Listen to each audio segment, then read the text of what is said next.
thousands dead instead of the hundreds that he was expecting. You could call this his first Pyrrhic victory. Oh! More children into the meat grinder. Ah, my boy! Pyrrhus is gonna kill my boy! Cuts them about there, and they're just like, ah! Came up and patted him on the shoulder and compared him to an eagle fighting a hydra.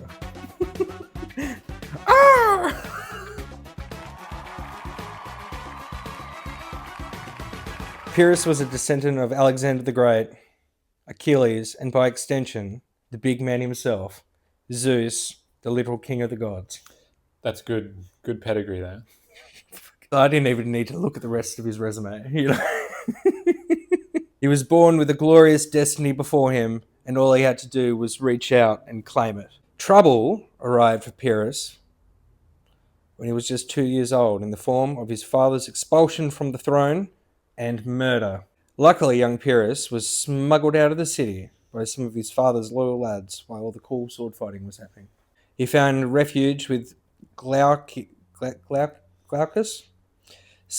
king of the Talentini, well, it's an Illyrian tribe. Yeah. Who raised him like a son, despite pressures from rivals like Cassander of Macedon, who wanted the boy dead, offering as much as 20 talents to hand him over. I assume that's a lot or not a lot. Probably a lot as far as inflation is concerned now. Yeah, now it'd be worth billions, probably. It's worth more than Bitcoin. Good guy Glaucus wouldn't have a lick of that and protected Pyrrhus fiercely. In 306 BC, when Pyrrhus was 12 years old, good guy Glaucus got all his boys together and restored Pyrrhus to the Epirite throne. I'm not going to land on a consistent way to say it. We will not be consistent at all. So Pyrrhus is back. Yeah. Yep. And just to, I guess, say, Epirus is... It's on the Italian side of the Greek border. Albania. There we go. And it's a bit of a backwater, right? Like a... Backwater then, shithole now. Yeah. Hasn't changed in just over 2,000 years. Yeah, well, it's the same. Like his relation to Alexander is on Olympia's side. Yeah, and she was from that neck of the woods. Yeah. And they were quite barbarous and... Yeah, I was going to say she was about one bee's dick away from being a full-on barbarian. Just walking around talking to snakes and... Yeah. You know, it's just witchcraft. Could Pyrrhus talk to snakes? Like his... You can talk to eagles. relation? I don't remember anything about snakes. Question. Yes. If he's related to Alexander through Olympia... Yeah. So he's no sort of blood relation to... No. But Pyrrhus is just like, well, I'm related to Alexander, therefore Zeus, Achilles, all the rest of it, even though if someone were to map out the family tree, they'd have many questions. Yeah, because it's his dad, his brother married Olympia, so they're cousins through marriage. So he's second cousin to Alexander. Right. But there's no... I don't want to upset him just in case he's listening. Young Pyrrhus' reign was short-lived. Cassander and a bunch of other dickheads drove him out again in around 302 BC. Mm-hmm.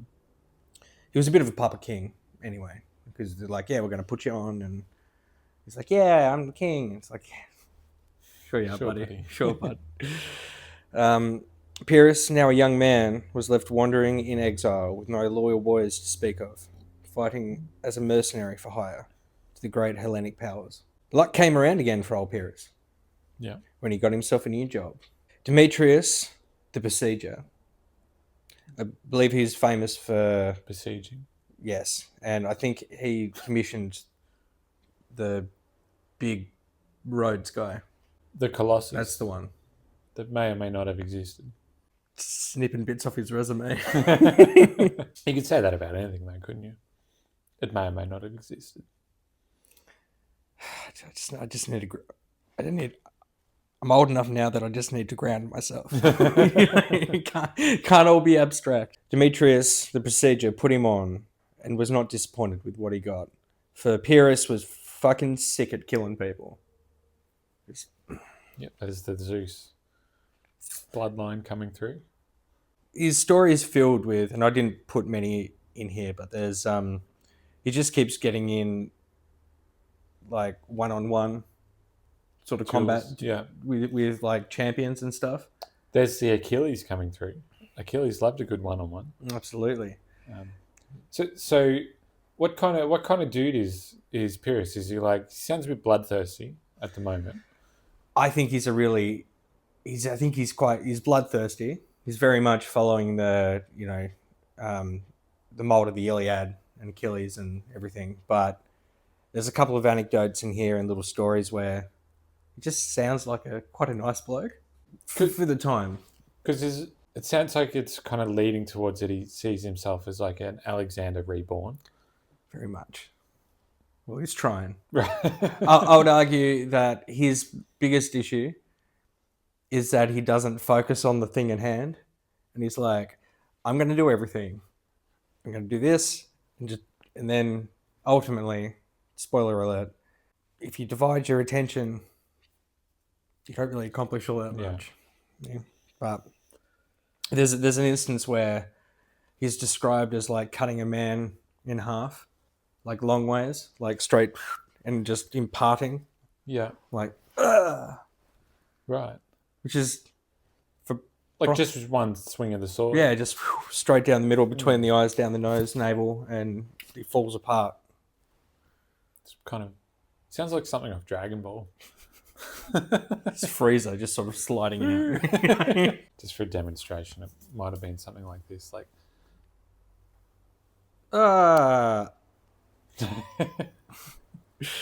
In one particular battle, not only did he fight bravely, as he killed heaps of the enemy boys. Yeah.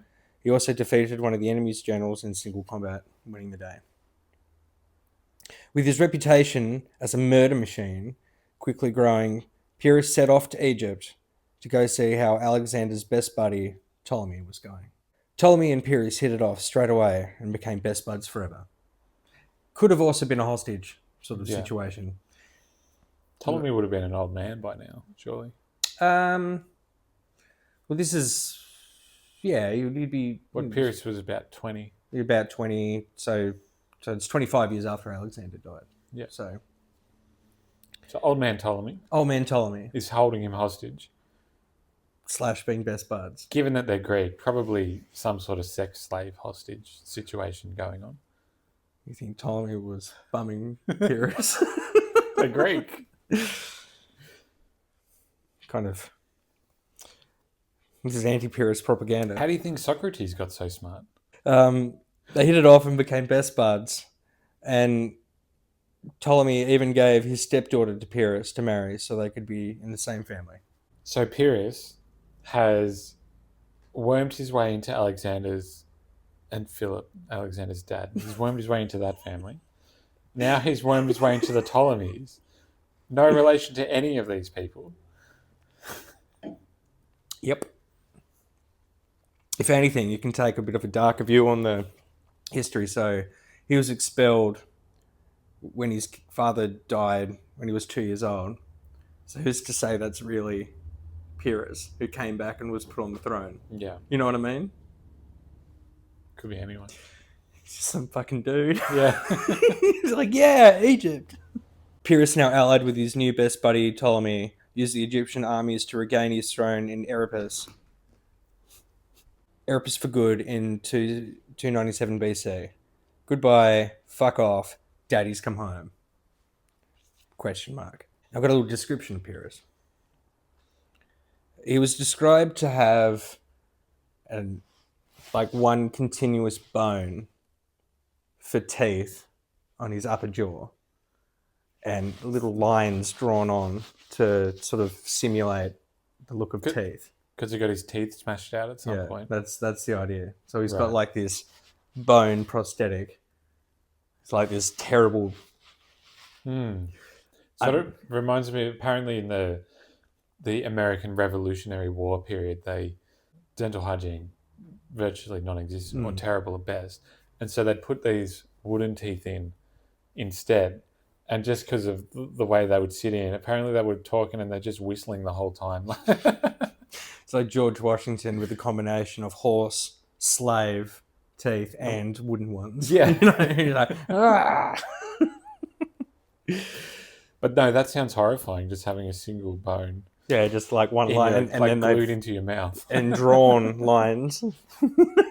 Got a little story that sort of demonstrates Pyrrhus's temperament. Okay. In the city of Erebus, now back under Pyrrhus's control, there was a man who was constantly slandering and abused, Pyrrhus in public. He's just walking around going, "Fuck that guy! Yeah, that's the king." He's a piece of shit." And it's like, "Hey, you over there? What do you think of Pyrrhus?" And he's like, "Oh, I don't know." He's like, "Oh, well, I don't care what you think. I think he's shit." He's just causing a fuss, going around all over the place, spreading rumors, calling him smelly, all that. And it even mentions that it's like, behind his back and to his face. Like, Pyrrhus is just like, "Hey, what did you say?" And he's like, "Yeah, get fucked." It's like, okay. So, like, some of Pyrrhus's best buddy advisors suggest that he should exile or banish the man to silence him, to set a bit of an example. And Pyrrhus refused and kind of replies, "Nah, it's better that he says it here than wanted the whole world doing so." That's very even temperament. It's quite clement, really. It's just like, also, but there's a tone of, manipulation. It's like if he's gonna, as long as he's here in Epirus, I can keep him under my thumb. better be here where I can keep an eye on him. Yeah. Or under my blade, as it were. It's swinging this thing around all episode. Now, Pyrrhus couldn't be content sitting around eating yummy grapes, olives, and crushing beers. He had worlds to conquer. Mm-hmm. He quickly married another lady, Lesana, daughter of Sicarus, gaining new claims to parts of Macedonia. So he's just some more marriage shenanigans. Yeah. In 288 BC, Pyrrhus defeated the Macedonian forces after one major victory involving a daring assault where he personally led the charge. His boys acclaimed him, gave him the accolade, the Eagle.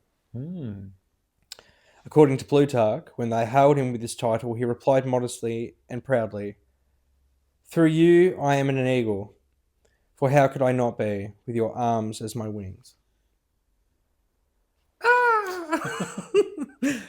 Go Eagles! Reminds me a little bit of, you got this mega superstar, say, actor or something, and it's like, wow, good job. And it's like, well, I couldn't have done all this without you. The regular people driving the buses, If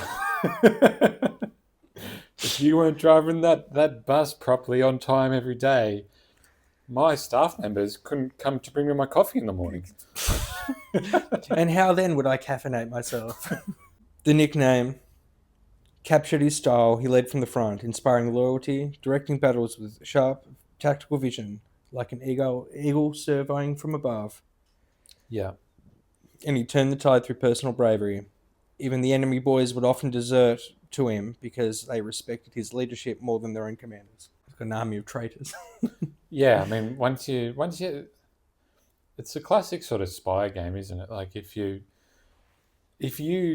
bring a traitor into your ranks, they're a known traitor. They're a proven traitor. So you're a turncoat. Yeah, you're nothing. You can't trust them, basically. No. Their words mud. Less than mud. Clay. He also apparently had an eagle buddy. An actual eagle. An actual eagle that would follow him around because it enjoyed the sound of his voice. That could also be why they called him the eagle. I was going to say before, I don't think eagles are really known for their, battlefield tactics. It's just like, "Come, eagly." Smart Pyrrhus. Wise Pyrrhus. Brave Pyrrhus. Has seized much of Macedon by 285 BC, but his restless and righteous ambition prevented consolidation. He yearned for more. Mm-hmm. In another episode, just for about his character and temperament, just to paint this picture. Yeah, flesh him out a bit. Yeah. Make it really 3D. Character. rotate him in your mind Not just with a a bowl of 2D fruit. caricature. For the glory of Alexander. Pyrrhus and a bunch of his most flattering boys were admiring statues of Alexander the Great and his father, King Philip II. When Pyrrhus asked his boys who he most looked like, his boys swooned and flattered him with praise that he looked just like Alexander. A random old woman who was walking by stopped to give her opinion. "You don't look like either of them," she said. "You look like their fucking cook." Pyrrhus shrugged his shoulders and said, "Yeah, right. Fair enough, that's fair." I did marry into the family. Another little story is, a couple of guys were brought before Pyrrhus for talking shit about him in a drinking house. Mm-hmm. Pyrrhus asked them, "Is this true? Have you been, chin wagging?" They responded by saying, "Yes, we were, and we could have been talking even more shit if we had drunk more wine." To which Pyrrhus shrugged his shoulders and said, "Yeah, fair enough." Got me there. Yeah, he does seem pretty relaxed about people sort of laying into him. Like, he loves killing, Yeah. but generally when he's not, he's like, yeah. Maybe there's a bit of self-confidence there. It's just like, if keep talking, say what you want. But when you go too far, I'll be ready. Like, descended from Alexander, Achilles, and Zeus. What? Like, keep talking. And one day, Pyrrhus received a letter in the mail.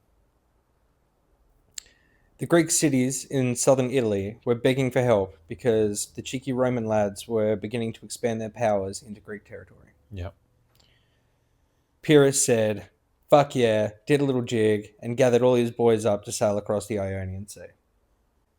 Pyrrhus was hanging out one day amid the preparations, full of enthusiasm for the Italian campaign. Cineas, Pyrrhus's top diplomat and best buddy, Yeah. seeing this, gently drew him into a bit of a conversation. This is quite a famous sort of story of Pyrrhus. Cineas begins by probing the king's plan. The Romans are said to be great warriors and conquerors of many nations. If the gods grant us victory over them, how shall we use that victory? Pyrrhus replied confidently. The answer is obvious. He's like, well, once the Romans are conquered, no Greek or barbarian city there will be able to resist us. We shall immediately be masters of Italy, and its great size, wealth, and power you know better than anyone. And Cineas paused and is like, okay, well, once we've taken Italy, what are we going to do next? Pyrrhus, still not catching the deeper point, answered, "Sicily lies nearby and beckons to us, an island rich in wealth and men, easy to capture now that it's full of factions and has no strong leaders since Agaroses died." Cineas passed on and we pressed on. He's like, well, what if we take Sicily too? Then what? And Pyrrhus has come back and gone, well, Libya and Carthage will be within reach.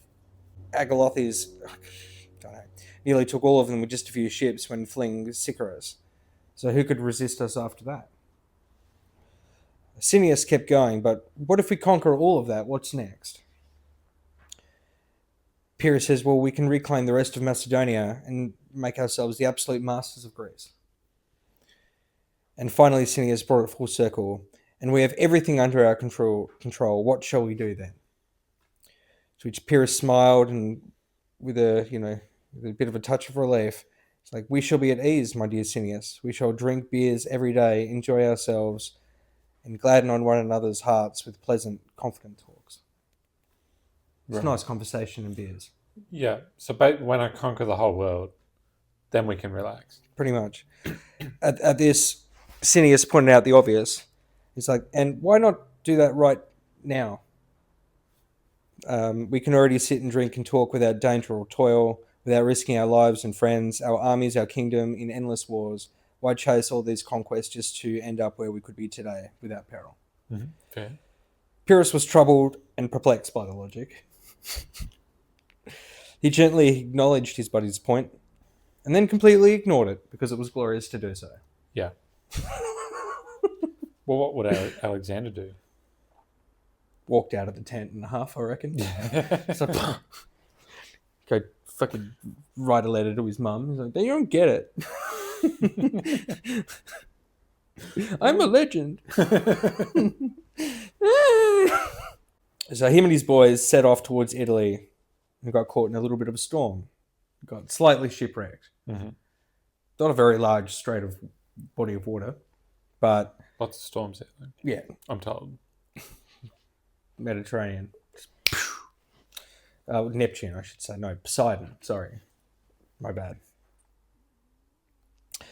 It wasn't bad enough that it scattered some of the ships, but apparently a couple of dozen horses drowned, and Pyrrhus had to dramatically jump into the water. So you've got so in ancient Italy, which many of the Greeks probably would have said it is barbarian. They do, yes. So you've got in the southern sort of part and Sicily, there's all these Greek colonies that because they back in the day the Greeks had all these colonial ventures sort of all along southern Spain and southern France and in southern Italy and Sicily and stuff. Basically, just dotting the coast of the Med. Yeah, so the Greek city's much the same as it's like mini Athens or something. And then to the north of that, you got the Latins and then the Etruscans and the Romans in that. And as the Roman power was expanding and growing and they were gobbling up more cities, they were, of course, pushing south. Yep. And then these Greek cities were like, well, hang on. They're about to get us, which is why they asked old mate Pyrrhus, who was just over the pond, to come and give him a hand. That's exactly right. I suppose it is of note, and I can't remember the city name, but the colony that was asking for help in southern Italy, or Greco Magnus, was a Spartan colony. One of the few that the Spartans actually sent out. Yeah. I suppose it's just across the Ionian. But anyway. So he was shipwrecked. Yep. Pyrrhus then arrived in southern Italy in 280 BC, ready to cause some mischief with 30,000 of his best lads and 20 war elephants. Where do you get the elephants from? Ptolemy. Right. Ptolemy's gone, look, have some elephants. When you go over to southern Italy, bring them with you. Bring them with you, and we'll send a couple of boys up to Epirus to teach you how to use them. Yeah, and even just maintain the area. You don't need to worry about anyone else coming in while you're gone. Being a great man. Yeah. He'll hold it down for you. He's like, sick. Very kind.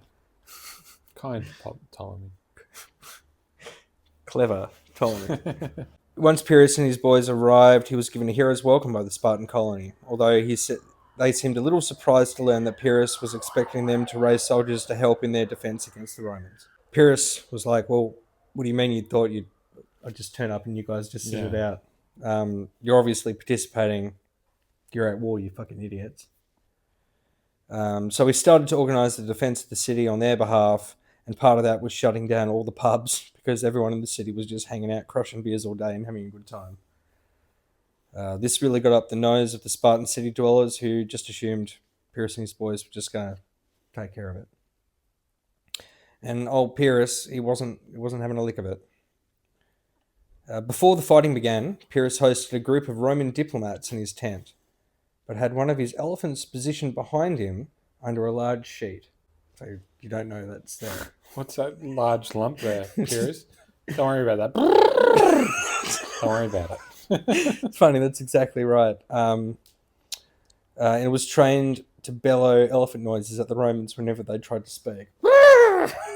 Pyrrhus tried to bribe them into just pissing off somewhere else, but the Roman diplomats wouldn't have a bar of it. Basically saying, get fucked, we've mobilised 80,000 men and split them between two armies, and our boys are going to stomp you, thus ending the negotiation. Sooner rather than later, though, Pyrrhus and his boys and the local Italian tribes that allied with them So everyone who hated the Romans basically were like, yeah, no. Jumped on board. Yeah. And on the day when Pyrrhus first observed the Roman camp and forces arrayed against the lads, he exclaimed, "Fuck, I know not what kind of barbarians these may be, but the disposition of this army that I see has nothing of barbarism in it." High praise. I think he's kind of come over thinking he's like, yeah, I'm going to smash a bunch of Yeah, barbarians. they and got you're their like, rock slings and stuff. And this is like the perfectly square, neat Roman camp. You know, you're like, they all come up, they look marching out on the morning and they all look a bit haggard. But then they all get into line and formation and stuff. And he's like, God damn. Fuck. It's like, we need more words. It's just barbarian, meaning non-Greek, is not descriptive enough. The Battle of Helicura in 280 BC. Pyrrhus and lads went on to defeat the Roman consular army that marched before them. Good job. After 7 turns of fortune, his phalanx eventually drove the enemy away, and the elephants broke the Roman lines and smooshed all in their path. But the losses were very heavy, thousands dead instead of the hundreds that he was expecting. You could call this his first Pyrrhic victory. Oh, I was waiting for that to come in.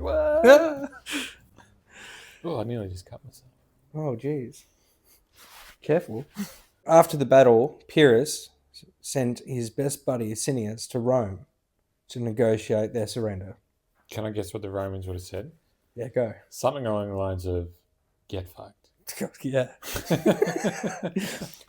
Rome famously doesn't surrender. Yeah. More children into the meat grinder.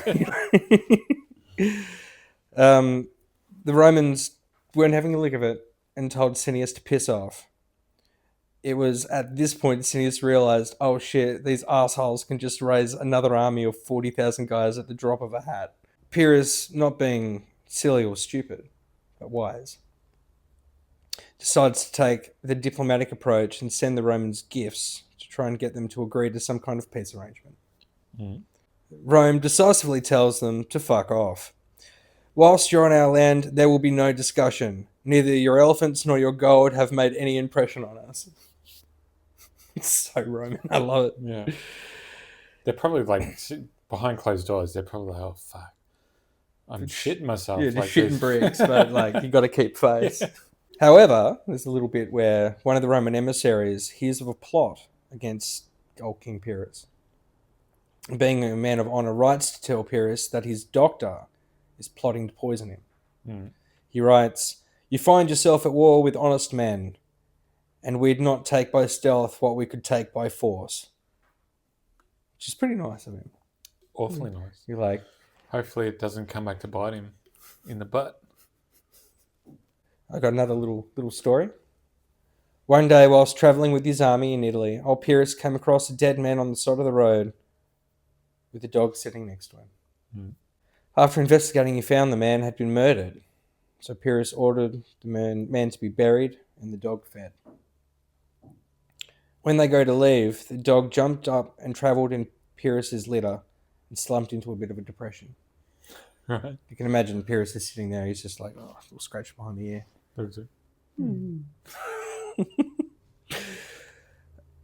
When they arrived in the next town, however, the dog jumped out and started barking at a couple of guys who were just minding their own business. Finding the dog's behaviour strange, wise Pyrrhus, clever Pyrrhus, orders his boys to detain the two men to investigate. It is revealed that the two gentlemen in question were in fact responsible for murdering the bloke on the road, and Pyrrhus has them both punished. How? Doesn't actually say, but I presume it was like flogged to death and thrown in the river. Yeah, a little bit of bone burning action. You're getting close to the Tiber, you know. Thus, Pyrrhus gave the dog the opportunity to avenge the murder of his owner. Good guy, Pyrrhus. Wise Pyrrhus. Pyrrhus and his boys marched on Rome and got within a couple of miles of the city, and then realised the city's probably... They've got walls. It's probably a bit big. It's like not quite 1 million people there yet, but it's like Big. I've got like fucking like 20,000 guys. The numbers just don't crunch. No siege equipment. No, it's too big to even bother, sacking. He'd taken too many losses already for something like that. It would have been a steep challenge, as it was, if his army of lads was at full strength. Doesn't have the manpower, the will, No, the expertise, or the... bravery. You know who he needed? I forget the guy's name, but the besieger. Was it Demetrius? Yeah. Demetrius. He should have brought the besieger. It's just like, just fucking misplaced his number, So I send him a raven. Should have kept his address.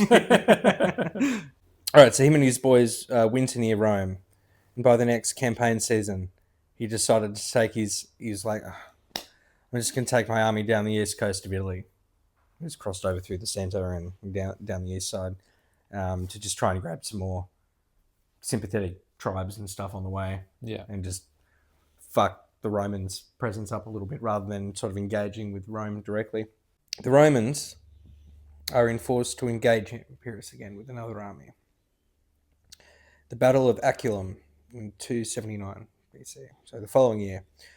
Another win for Pyrrhus, but even costlier despite how many enemy men got smooshed by elephants. Yeah. The Romans even developed about 300 anti-elephant chariots with tridents coming out of the wheels. Right. To try and mince up the elephant's legs. Did it work? No. It didn't work at all. I don't think like you see it in movies, but I don't think like scythes or blades or anything on the spokes of a chariot has ever worked in the history of the world. I think people just kept the idea going because it's really cool. It is pretty cool. There's that great scene in Gladiator where they get the scythes out and that person's there, the slave, and the scythe comes through and goes like, cuts them about there, and they're just like, ah.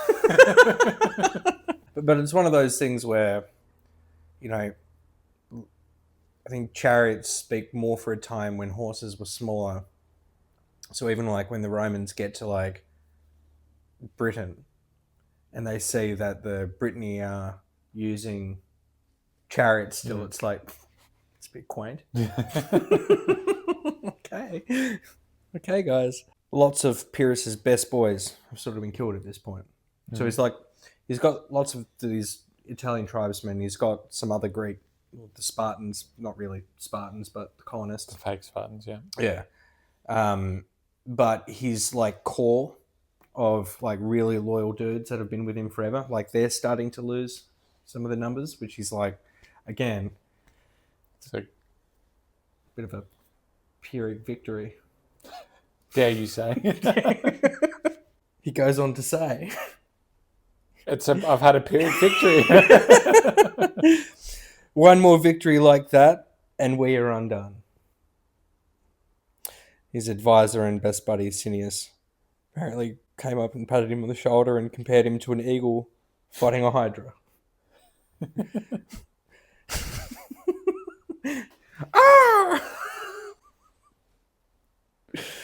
So Pyrrhus marched his boys back down to southern Italy. Southern Italy. Works better. The negotiations with the Romans continued, but no progress was made.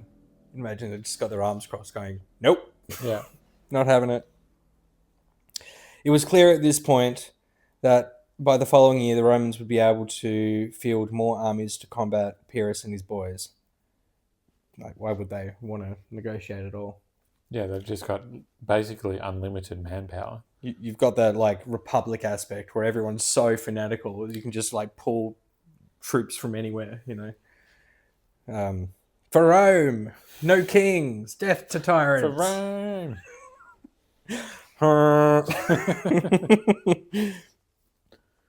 At this point in the story, Pyrrhus received some letters in the mail.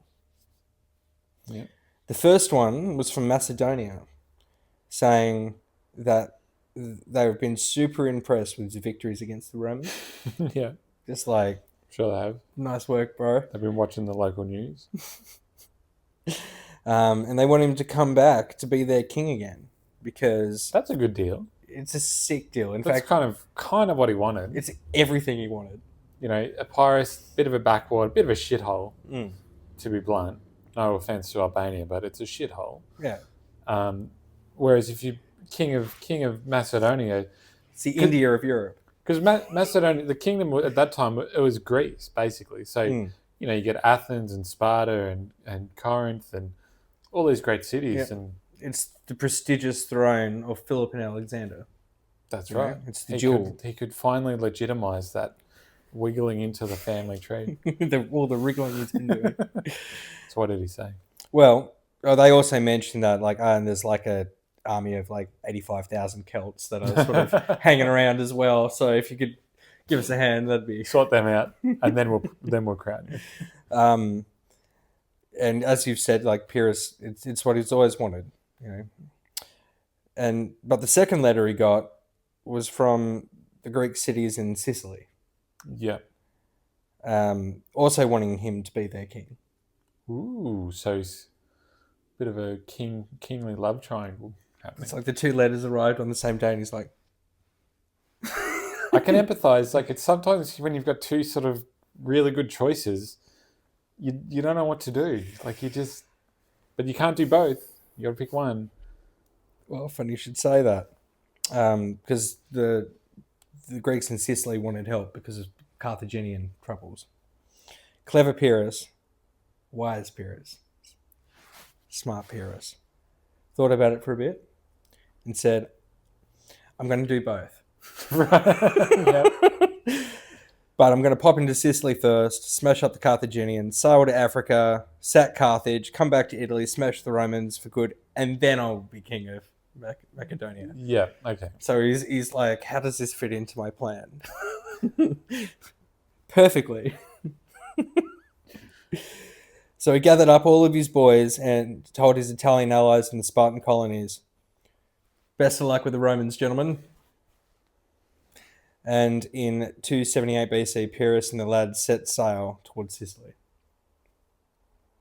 Once he arrived in Sicily, he proclaimed himself king and immediately went on to smash the Carthaginians to pieces up and down the island. Yeah.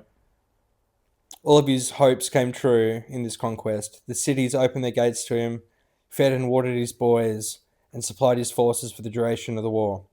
Pyrrhus besieged the fortress Eric, which was located on the slopes of a volcano. Yeah. Which is pretty cool. It's like evil there. Yeah. He prayed to Hercules for victory, and he was the first one on the ladders and over the wall. And in a mad frenzy and gore, he slayed hundreds of enemies, and they piled around him as he fought, slicing the enemy boys to ribbons.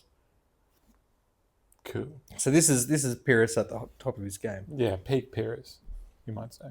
What is it on God of War when you just like you go into like God mode or whatever, and you just I think that's it. It's God. Yeah, cool. The power, the blood of the gods flows through you or something. Yeah, and he's just sort of like raging out.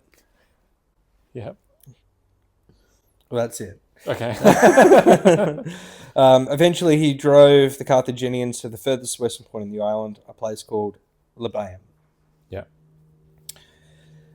At this point, Pyrrhus declares victory to the people of Sicily. Is this a George W. Bush style mission accomplished kind of declaration, or is it an actual victory? Kind of. I mean, he didn't drive them out of Sicily completely. He's just sort of pushed them back to the city on the far edge. Yeah. And he's just gone up and down the coast. He's just contained them. Yeah, he's bopping them like, all right, get out of here. Yeah. You know. So he immediately starts taxing the shit out of Sicily. Well, he's a king. Yeah, but like really like trying to squeeze the juice out of the pips. Yeah. Because he wants to fund his next war in northern Africa by laying siege to Carthage. Mm-hmm. This goes down quite poorly. A terrible hatred arose against him in the cities. Some sided with the Carthaginians and others just had revolutionary intent against him. So, right, this guy's a tyrant. Who elected you and made you king? You did. You did. The entire countryside revolted against old Pyrrhus and his band of loyal boys, forcing him to leave quite quickly and return to Italy. Yeah, it's a very short kingship. Yeah. Luckily for him, at the same moment, another letter arrived in the mail from the Spartan colonies and England Italian allies, begging him to come back and help him, allowing him to leave with purpose and not retreating out of cowardice or fear. That's the Alexandrian way. He's in the other room quickly writing a letter to himself. He's like, look! It's not what This you think. letter came. So things are like getting real dicey. You're hearing like, ah! In the night, like knives in the dark. Once arriving back in Italy, Pyrrhus and his boys do a bit of a naughty. Oh. Having been unsuccessful in Sicily and drained of most of their wealth, Pyrrhus orders his men to rob a large temple they come across. Ooh, Pyrrhus. That's not wise. No, not wise at all. It's desperate. However, as soon as his men load all the treasure onto his ships, a storm comes through, smashing the boats to pieces, and he lost the treasure forever. I assume it's never been recovered. Well, Pyrrhus didn't recover it. No. I'm sure a couple of snorkelers have had fun going like, ooh, look at this. It's not stealing from the gods if it's at the bottom of the ocean. From this event onwards, Pyrrhus feared that he'd been cursed by the gods.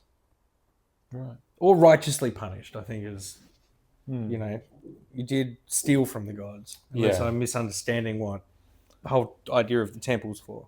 Yeah, and the gods are quite vengeful. They're not one to forget a grudge.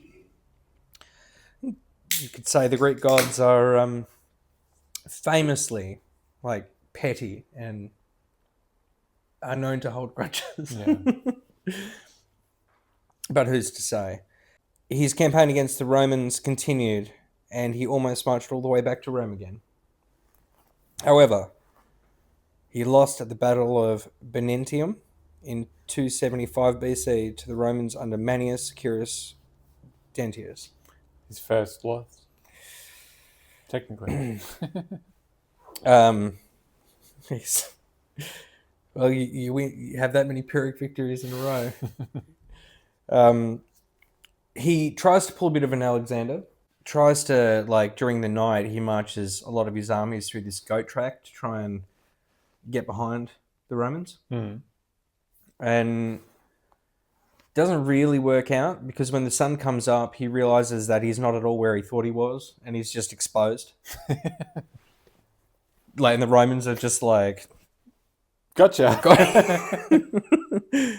And the Romans, they take a little bit to figure it out. They tried the anti-elephant chariots and stuff, but this time they're just making loud noises and fire arrows.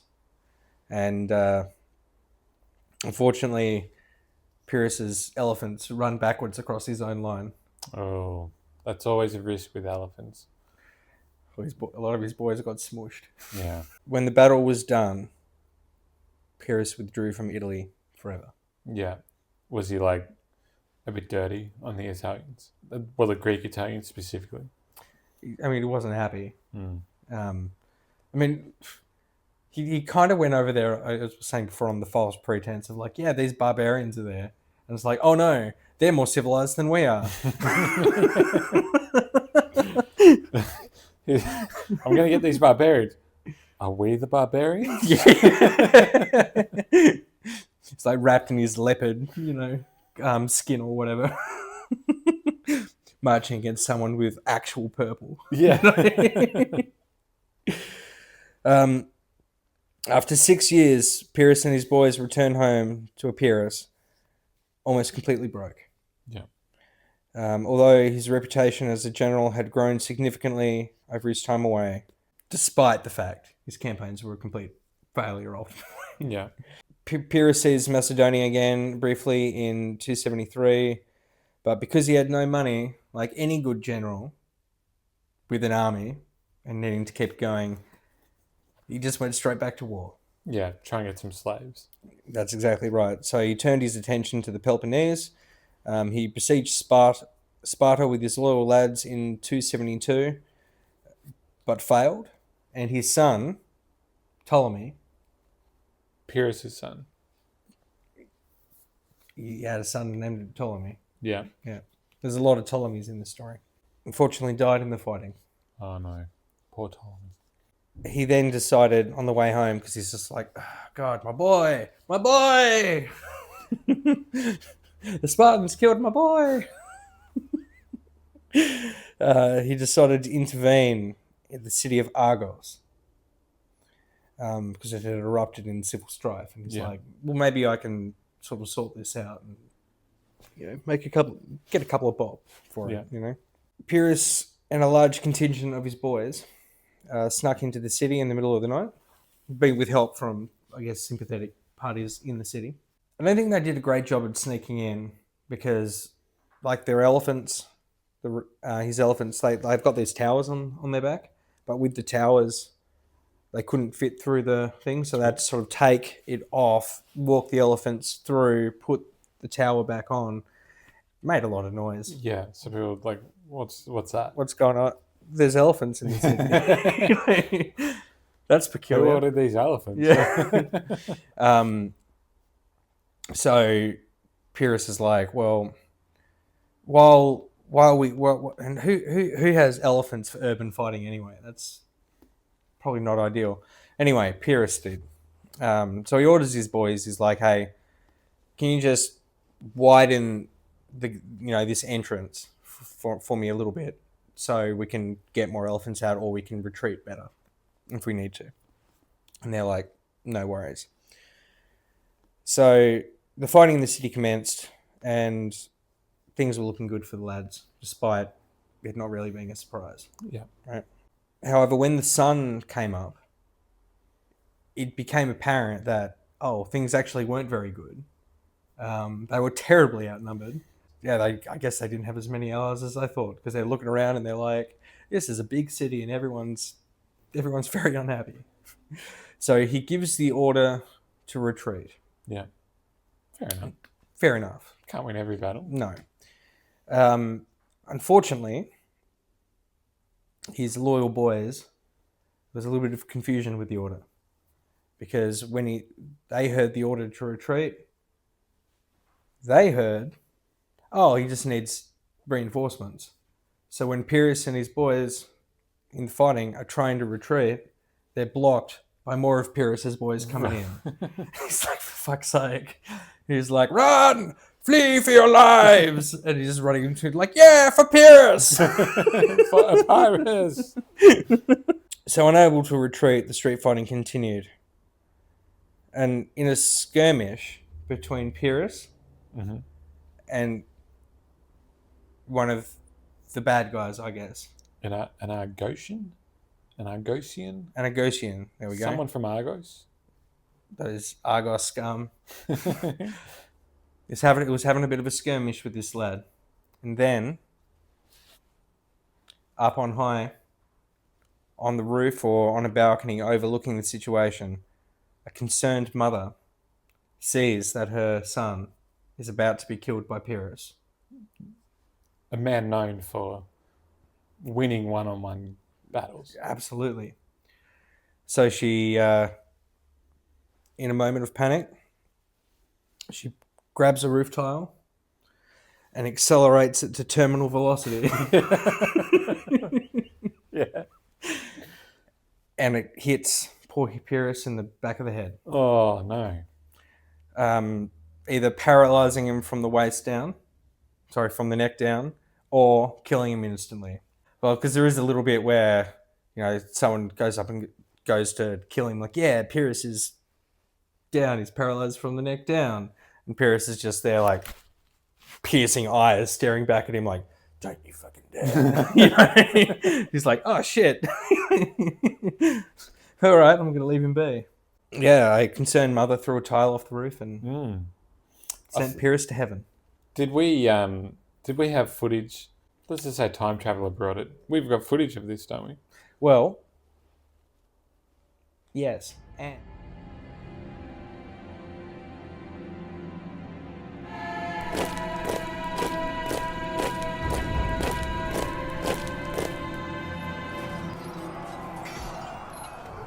Gonna get ya.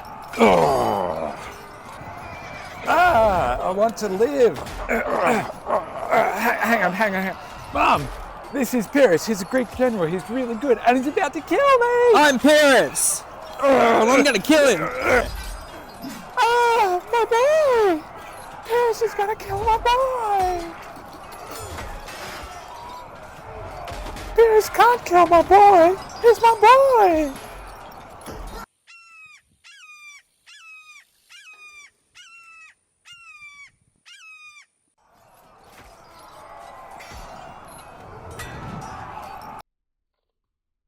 My head. A tile fell off the roof and killed me. But it didn't fall off the roof. It was thrown. And that makes it murder. My mum murdered one of the greatest generals ever. Now she goes by a new name. The Roof Tiler.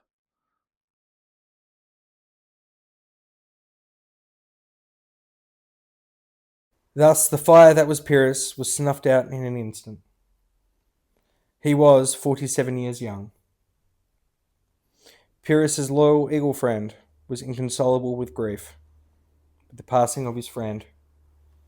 And as much as Pyrrhus's surviving boys tried, they could not get his eagle friend to eat any food.